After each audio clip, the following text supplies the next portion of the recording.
And that day in 1972, he said something that changed the direction of my life. He said, if you will spend 1 hour extra every day studying your chosen field, in 5 years or less, you'll be a national expert in that field. In other words, if you want somebody to do something, make the something appealing to them. And he said, successful people form the habit of doing what unsuccessful people don't like to do. Hello, Sales Nation. I'm Will Barron, host of the Salesman Podcast, and welcome to another episode. On today's show, we have Jim Cathcart. He is one of the world's greatest speakers, and I personally got a lot out of today's show. You can find out more about Jim over at cathcart.com, and there's loads more links to his YouTube page, Twitter, and everything else over in the show notes over at salesman.red. Jim joined me on the show today to talk about mindset, and I had some real big takeaways from this. The main one, I can't remember who he quoted now when he said it, but the fact that he put this across in such a stunningly simple way to comprehend blew my mind. And that was the fact that success and successful people do the things that unsuccessful people don't like to do or just flat out refuse to do, but they make them habits. And that's the difference between successful and unsuccessful people. And that's the biggest takeaway from the show. And I wanted to not spoil the show by telling you that up front, but I really want you to, because I'm really thinking about it, and I think it's worth everyone listening from the perspective of salespeople hate prospecting, salespeople hate cold calling. These are the things that if we can instill them as a habit, as in we do them every day for 60 days, 90 days, until we just do them and then they just flow out of us every day, and we don't have to constantly focus and think about it and motivate ourselves to do it. I think that is a massive game changer. It's something that I've taken on board massively since I recorded the show with Jim, and I've benefited from it. So with all that said, let's jump into today's episode with Jim and just keep that quote at the back of your mind, because I think that is something that goes across the whole of the show. When we talk about it specifically, I think there's a lot of value there. So without further ado, let's jump straight in. Hi, Jim, and welcome to the Salesman Podcast. Welcome back to the Salesman Podcast. Yeah, nice to be back, Will. Thank you. You are more than welcome. So today I want to talk about success, the mindset of success, and I'm hesitant that it could be quite a cliche subject, and so I want to drive this back to the world of sales. And where I want to start with all this, Jim, is with a story that you've told a million times before, I'm sure, and that is, so we don't need to go too deep on it, but it's a good starting point. And that is, tell us a little bit about the Earl Nightingale segments that you heard on the radio that, many years ago had a real impact on your life. Well, the year was 1972. So that was back at the beginning of recorded human history, I think. Just when we had come out of the caves. 72, I was a kid. I was working for the Urban Renewal Agency in Little Rock, Arkansas, central part of the United States, central southern. And I had no college degree, no money in the bank, and my life was a pleasant life, but very unremarkable. And I didn't know what I wanted to do. So I was just sitting around and kind of daydreaming and thinking about what I'd like to do with my life when the radio in the next room started playing a very short radio program like yours, but much shorter, called Our Changing World. And it was the voice of Earl Nightingale, this deep, fatherly figure. He sounded like everybody's dad or granddad on the radio. And that day in 1972, he said something that changed the direction of my life. He said, if you will spend 1 hour extra every day studying your chosen field, in 5 years or less, you'll be a national expert in that field. So I did a, excuse me, I'm sorry for the interruption. I thought I had that muted. I did a numerical analysis. Let me just restate that. I did the numbers. I started thinking an hour a day, 5 days a week, 50 weeks a year, 5 years, that's 1,250 hours. Well, if you study any subject for 1,250 hours, you'll be a leading expert on it. So I thought, what do I want to be an expert at? Didn't know. And then I decided I want to do what the guy on the radio is doing. But I had no clue what that meant. So I started fanatically, literally fanatically studying the field of human development. And in a couple of years, I was leading group discussions and training seminars that other people had designed. And within a short time after that, I was developing some of my own presentations. And through doing civic club presentations and working in the Junior Chamber of Commerce, I did 400 meetings for free after work in the evenings on weekends in a 2-year period. 400 in a 2-year period. And by the end of that 2 years, I really knew what I was talking about when it came to goal setting, interpersonal communication, achievement, and fundamentals of selling. And since that time, I've done 3,000 speeches around the world. I've written 18 books, and I've been president of the National Speakers Association and inducted into the Salesman Marketing Hall of Fame. So, ta-da! It worked. So there's a few things I want to go at here that you talked about then. First off, is it okay to have a pleasant but unremarkable life? Because that will resonate with some of our audience. Yeah. That they are comfortable and they're perhaps not pushing themselves and they feel okay with that. Is that okay? Or should all of us be pushing to be remarkable because social media is shouting that we need to have super fancy cars and yachts and watches and all this? That celebrity TV is going on about it and banging on about that you need to have this kind of following. And is it okay just to be okay? Well, let me give you a different way of thinking about it, which goes back to the core issue here, which is mindset. It's all in how you look at it. Of course, it's okay, but what a shame. When you think about what you and I could do day to day compared to what we actually do in the course of our lives, what we could do is so much more enormous than what we actually do. Well, that means that all the people that could have been affected, could have been helped by what we could do, will not be helped by it.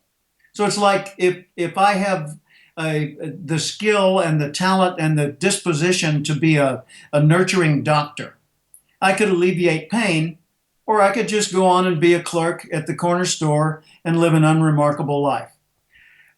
You say, well, no, you have to get a high education. Yeah, but if you're a nurturer, if you're a healer, you'll know it because you'll be drawn toward that kind of activity. Well, let's stop on that then for a second, Jim. Cheat other because a lot of salespeople fall into sales and it is a bit of a sink or swim career, I guess. Well, there'll be a lot of people listening now who came out of university, but similar to what I did, perhaps. I did a degree in chemistry. I loved the science, but I didn't like being in a lab. That really bored me. I'd always run little businesses, and I ran a business that paid for my last couple of years of university whilst I was there.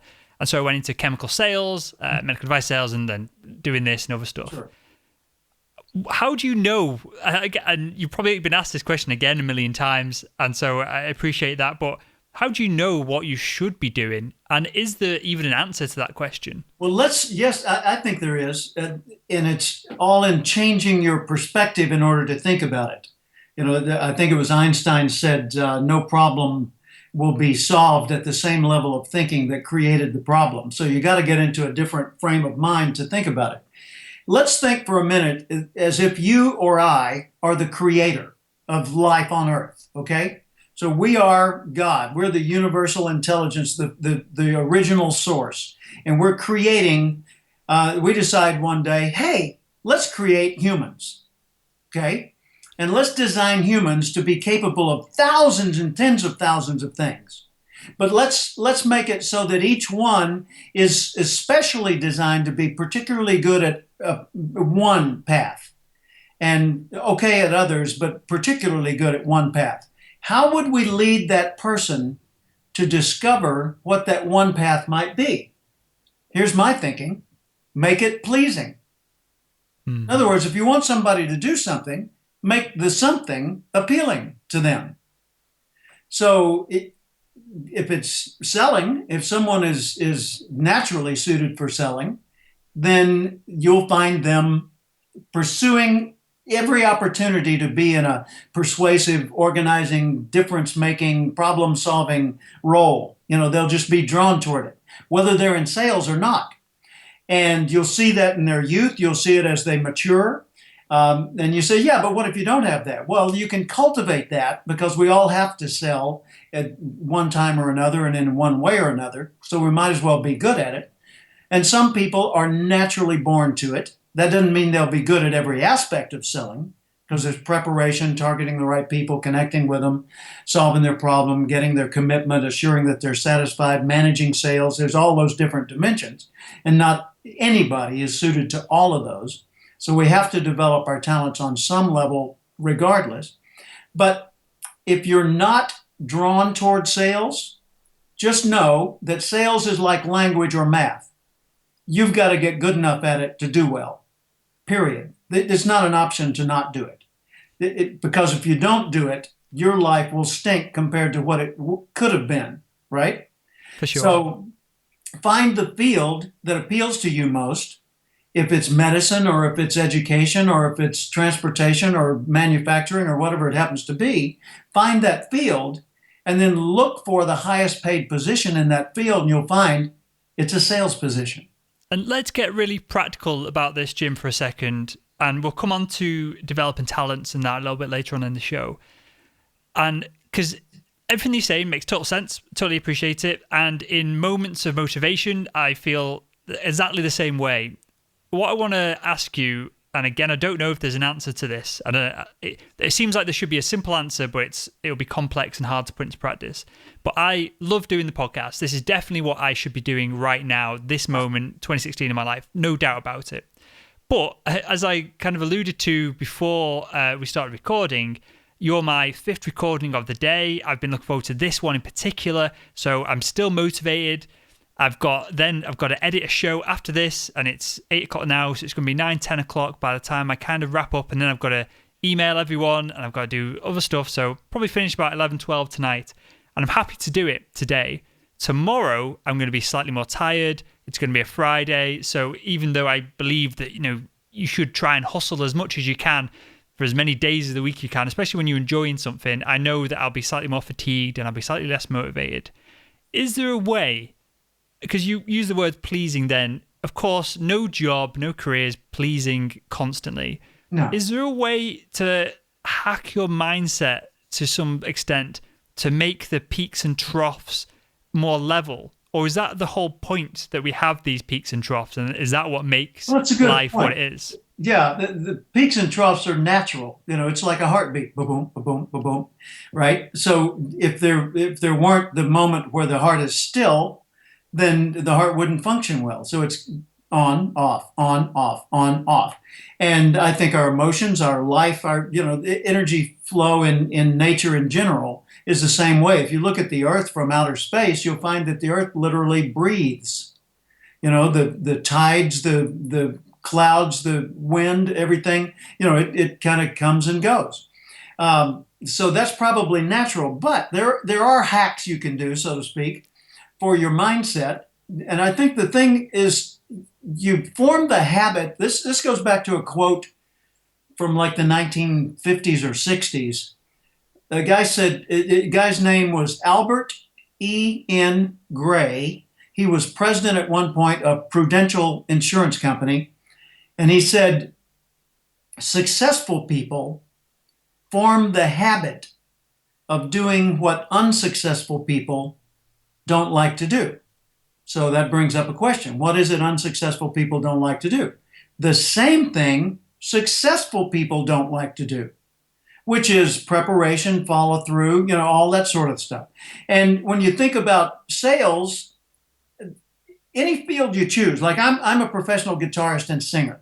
That's my second profession.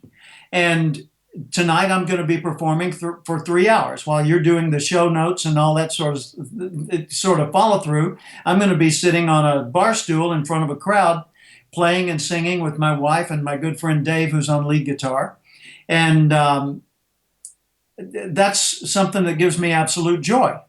And I guess is a better word, it required that I make a sale in order to get to do that. Because you don't get to do what you're naturally suited to do or most enjoy doing unless somebody takes initiative to create the opportunity for you to do it. And I found when I became a professional speaker, I wanted to give speeches every day all over the world and to as many people as possible. Fine. Go ahead and want, but that's not going to produce any income.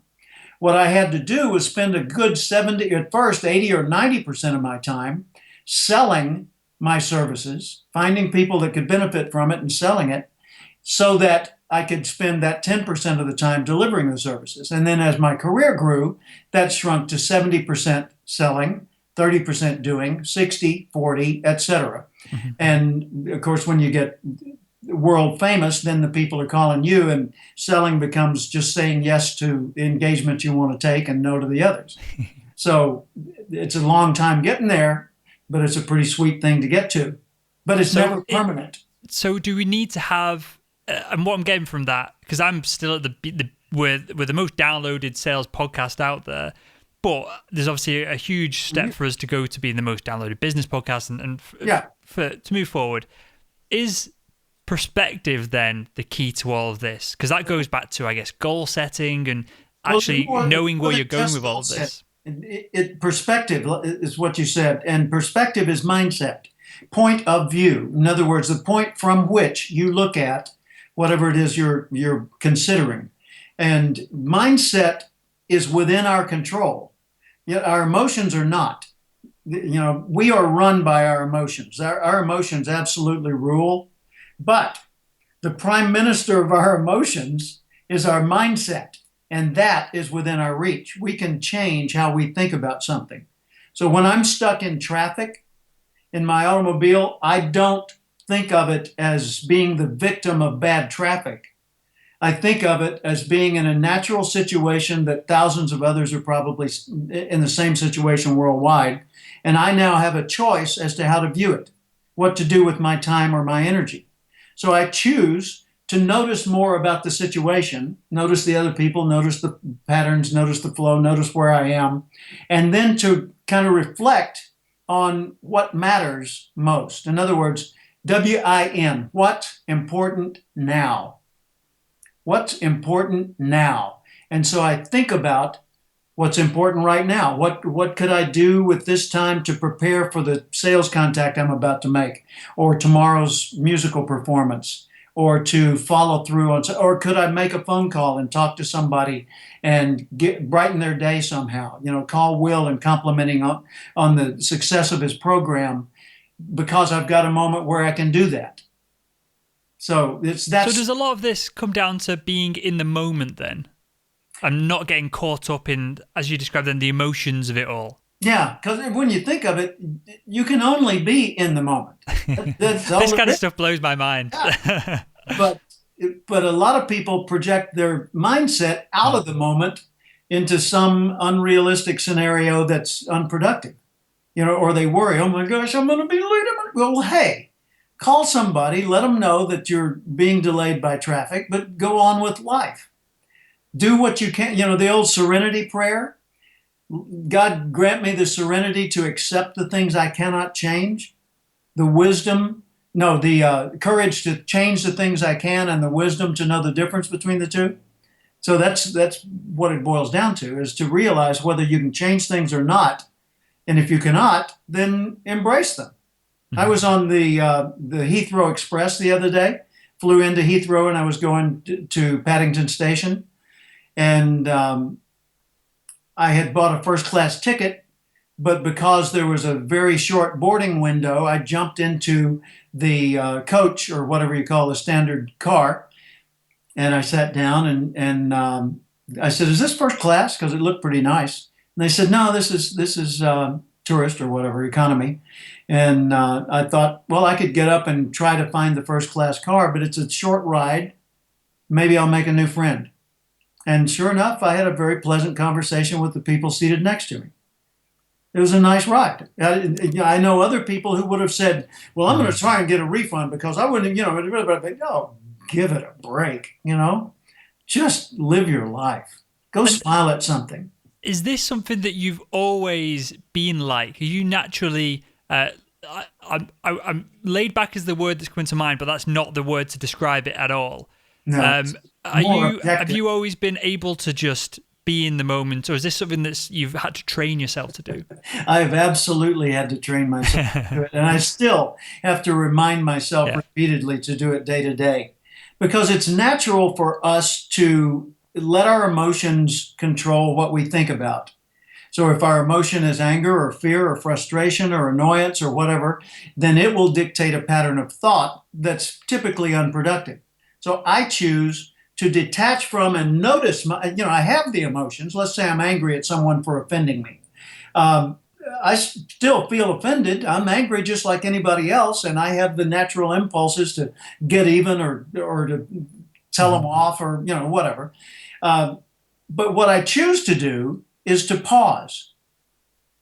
You could say, okay, you're going to slap the guy in the face for what he just said to you, but before you do it, take a breath and think if there might be another way or a different approach, or if there might be a reason that this person was so obnoxious toward you that has nothing to do with you. So instead of taking it personally, you realize, yes, that was insulting, but it was more a reflection of him or her than it is of me. So I'm not going to behave as if I'm responsible for that obnoxious behavior. I'm just going to notice it and choose to do something else. Good stuff. Let's move back to what we were talking at the top of the show of learning knowledge and how that fits in with success. Is that the biggest key to being successful, whether you're in sales or whatever job, whether we're just talking about life in general? Is that knowledge element? Because surely you can't be successful without that. Well, it's not the knowledge element so much as it is the awareness. And the difference between the two is knowledge has to do with the volume of information. Awareness has to do with the quality or the relevance of the information. So let's say you're stuck in an unfamiliar setting and you're feeling kind of threatened and out of control. What do? Well, I would suggest the first thing you do is become more intelligent about your circumstances. What does that mean? It means, since the essence of intelligence is making distinctions, noticing more, seeing more details, more patterns, more just being more aware, the first step in any situation is notice more. Notice more about the person, notice more about the circumstances, notice more about yourself, notice what you're feeling. Don't dwell on it, just notice it. And then you can make a better decision. So awareness first. Obviously, knowledge will always serve you well, sooner or later. But a lot of times that knowledge is not immediately relevant. So I tell people it's not what you've got back here in your file cabinet of your brain that, things that you know that really determines your success or failure moment to moment. But it's what's on the desktop that you can use right now. That's the key. A lot of times we'll walk away from a situation and say, oh, I knew better than that. Why didn't I think of that when I needed it? Well, because it wasn't on your desktop, it was in the files. So how do you get things out of the files and onto the desktop, and how do you know what to get out of there? By reflecting on either what's coming up or where you are and detaching for a moment so that you can just think about it and then step back into it. So when I'm getting ready for a speaking engagement, doing a sales seminar, for example, first thing I'll do is I'll get all the information on that client and I'll read through it one last time. I might do this over breakfast or, on the train on the way there, however I'm traveling. But I read everything. I read all the things that I've already read. And you say, well, you already know that. Yeah, but it's in the files, not the desktop. So I put it all in the front of my awareness once again, knowing that there may be some little moment where I can pop an idea right there where it's needed. And the other person says, wow, gee, you know so much and you're so quick with it. Not really, I'm just prepared. So you answered a question for me here, Jim, that I was going to ask. I think you have anyway. Where I was going to move from that was in the world of the internet, where we've got access to pretty much any information that we could ever require. Yeah. How does that work in the success mindsets? But there's no point in having access to the information, as you just described, from whether it be in your brain, whether it be on your phone, if you've not got the awareness and the context to use it, I guess. Right. The awareness and the context. So awareness means you know what's so. context means you see how it's relevant, how it's useful, how it's valuable. I I had a breakfast meeting or a brunch meeting, I guess you'd call it, this morning earlier. I met a friend at a local coffee shop, which is also a little vineyard and a wine venue. And when I got there, I was just noticing more about the setting. And so I was able to choose a table that was going to be the most conducive to the kind of conversation I wanted to have with my friend Dennis. Is that And the table with the most wine on it? No, not that time of day. Later in the day, yes. But we were right in the path of the primary traffic, but not in the way. And so we were able to see everybody that came and went and not be bothered by them passing back and forth. And as a result of that, the man who owned the place where we were, who's a billionaire, literally, he came walking by and we caught his eye and he stopped at our table and we chatted with him for a couple of moments, just had a very pleasant conversation. And the possibility of that conversation turning into something that's an opportunity is much higher than it would have been had I just gone to the restaurant and taken the first available table. So become aware of your circumstances and be an eligible receiver of opportunities. Because if you're not ready for your opportunity, it's not your opportunity, it's somebody else's. And do you think that I don't know how to describe this, but there's been loads of studies done on how optimists will see opportunities that pessimists don't see. Yep. How important is being optimistic? And I don't know any other way to describe it other than just being happy and excited and knowing that good things are going to happen.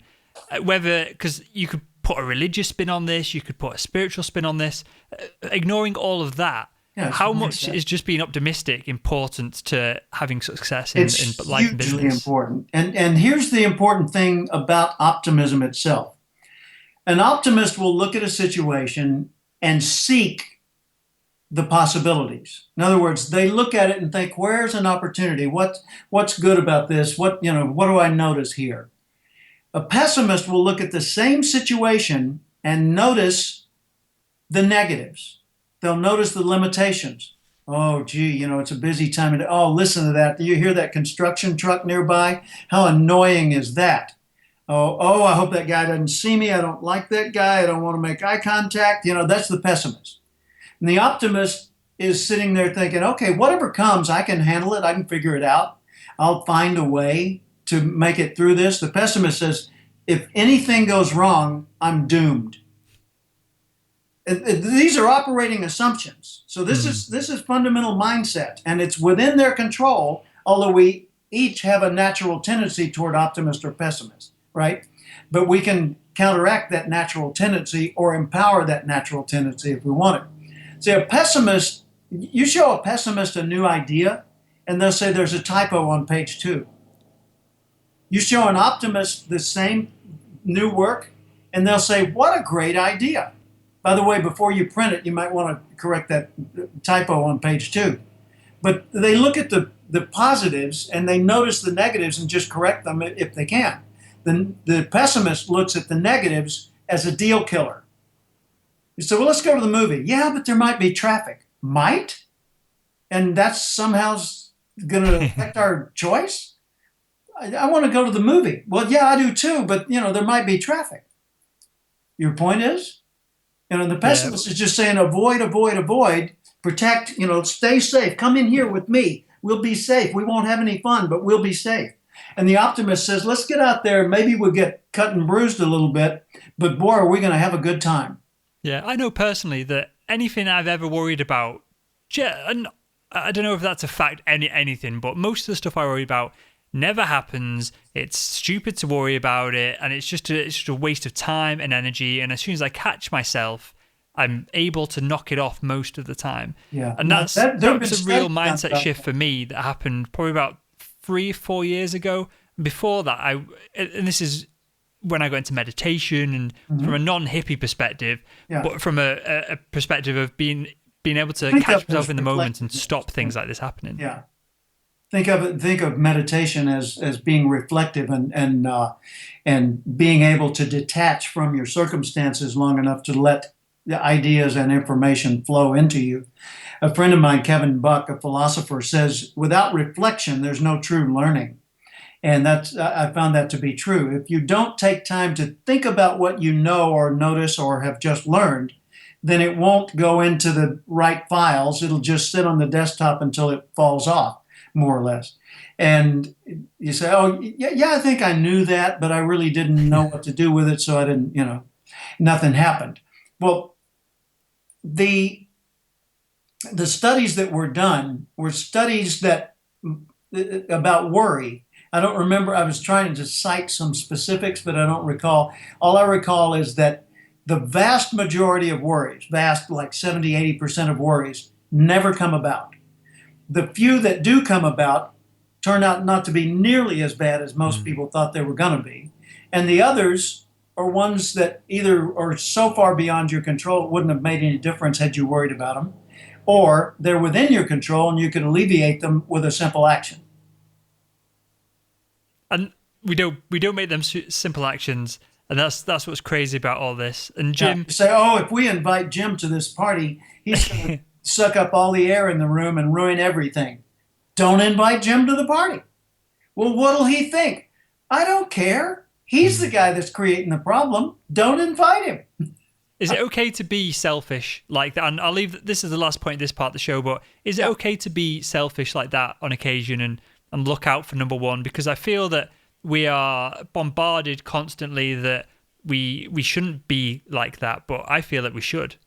Well, I think if you look at it as enlightened self-interest, in other words, you're making the choice based on the likelihood of producing a good outcome. That's not selfishness. Selfishness is me, me, me, me, me, and only me to the exclusion of you. But enlightened self-interest means I understand my duties and responsibilities. I want to be a reasonable person. I do care about other people. But if I don't meet my needs, then I've just negated the whole point of being involved. For sure. Well, Jim, I've got a couple of questions I ask everyone that comes on the show. The first one, and I want you to go deep with this one straight off the bat, because usually I ask this question and people say, well, I like to make my clients happy. Then I have to ask them about 5 more questions to get below this. You'll be capable, more than capable, of nailing this the first time around, I think. Jim, what motivates you to close more deals? I want to make a difference. I want to, at the end of the day, feel like my existence made the world a little bit better today. And when I know that I've touched a life or helped a company or something, that's the thing that causes me, when my head hits the pillow, to say, thank you, Lord, for this good day. This was a good one. These were the things that mattered today. This is how I made a difference. I had a luncheon the other day with a man named Brad Formsma and another man named Joe Willard. And Brad wrote a book called I Like Giving. And the whole point of the book is to encourage people to act on their generous impulses when they come, not later. And so we're sitting and having lunch and talking about this, and I went into the restroom, and as I was coming out, I had an impulse, and I decided to act on it. So I walked over to the counter, and I said to the barista, I said, is there someone back there in the kitchen who works very hard and never, ever sees the customers and therefore never gets a tip? Yeah, there's a guy that washes the dishes. I said, would you give him this $5 bill, please? And then I walked away. I didn't stay around to see if it happened. He could have, or she could have slipped it in her pocket and not passed it on. I wouldn't have known. I still don't. But I felt better. And that's the whole point of giving. That's the whole point of making a difference, is that when you are generous, you like yourself better. I told my friend Dennis today while we were sitting there, I said, Dennis, I like me better when I'm with you. That's a quote from a friend, Bill Gove, from many years ago, but I love that quote because I really do. When I'm with certain people, I feel better about myself. Jim, you've nailed this on the head, and you're the first person to do this because, as I mentioned, most guests say, I like the smiles on the customers' faces, or I like making them more money, which of course, is a tangible thing, but we can all appreciate that. And it always goes deeper. But you're putting this in your own perspective of I make a difference, and I felt better for it. And I think that is probably what people are trying to say, but they don't want to sound, again, selfish by saying it. And you've come out and said it there. I remember this interview because of this, and I'll use these lines in future episodes, because making a difference yourself because it makes you feel good is probably why most of us do most things we do. Yeah. And Jim, I've got one final question for you, and it's something I asked you last time you came on the show as well, so it'd be interesting to see if your answer's changed. And that is, if you could go back in time and speak to your younger self, what would be the one piece of advice you'd give him to help him become better at sales? I'd tell him make more calls, initiate more contacts, because the two things that advance sales are the contacts we make. So if I make 10 and you make 100, you're going to probably have a better outcome. Number two is the number of those contacts where we have an actual conversation about how I can help you. So we could have lots of conversations, but if I don't talk about how I can help you get what you want, then the percentage of success I'm going to experience is going to be very small. So two things: number of contacts, number of times in those contacts that we talk about how I can actually help you. So if I track only those two things, and I always track those two things, then I'll be more likely to initiate yet another contact and to open up yet another dialogue. So I would tell my younger self, do those two things and send me more money. In other words, set aside more money for the person you'll be in the future, because that future you is going to say, hey, could you save another 10% for me? And take care of your health, because if you don't take care of your health as a young guy, then I, the older guy, am going to have all kinds of problems getting around. Oh, man, you say this as I said, I've got a load more work to do. I've got no food in the fridge, so I was going to order a pizza. Now I feel guilty that I've got to have some kind of smoothie or juice or something for future Will. If you don't have fun along the way, what's the point? Of course. Well, Jim, with that, tell us where we can find out more about you, and tell us your website URL as well. The website is very simple. It's my last name, Cathcart. Or if you're in Scotland, it's Cathcart, CATHCART.com.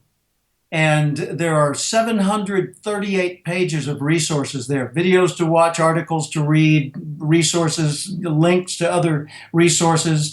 Most everything there is free. So enjoy yourself, and then go to the part that says shop and buy all my products. Jim, it's been an absolute pleasure. I've got notes here and a couple of game-changing things that I've taken away from this. I'm sure the audience will as well.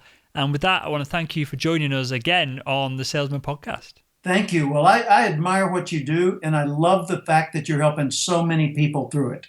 So thank you for letting me be a part of that. And there we have it. Jim, thank you for coming on the show. You're more than welcome to come back on whenever the heck you like. I really enjoy your company and I appreciate it. Thank you, Sales Nation, for tuning in. As always, there would be no show without you guys. I want to thank you for the iTunes reviews. If you want to leave a review, head over to salesman.red/review. And I'll speak with you all again tomorrow.